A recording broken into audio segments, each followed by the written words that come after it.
বন্ধুরা, আমি আজকে বানাচ্ছি ঘুগনি। এর জন্য মটর সেদ্ধ করে নিয়েছি, আলু সেদ্ধ করে নিয়েছি, আর ফোড়নের জন্য পেঁয়াজ, তেজপাতা, শুকনো লঙ্কা, সাদা জিরে, এলাচ, দারচিনি, লবঙ্গ। আর এখানে পেঁয়াজ, রসুন, আদা, কাঁচা লঙ্কা, টমেটো পেস্ট করে নেব। মশলাগুলোকে বেটে নিলাম। চলো তাহলে এবার রান্না শুরু করা যাক। এবারে কড়াইয়ে তেল গরম করে একে একে শুকনো লঙ্কা, পেঁয়াজ, এলাচ, দারচিনি, লবঙ্গ ফোড়ন বেটে রাখা মশলা দিয়ে ভালো করে কষিয়ে। মশলা থেকে তেল ছেড়ে এসছে, এখন সিদ্ধ করে নেওয়া আলু আর মটর ভালো করে কষিয়ে নিতে।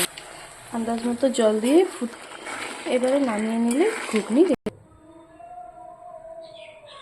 শুধু ঘুগনিতে তো চলবে না, তার জন্য পুরি দরকার, তার জন্য কটা পুরি ভেজে নিই।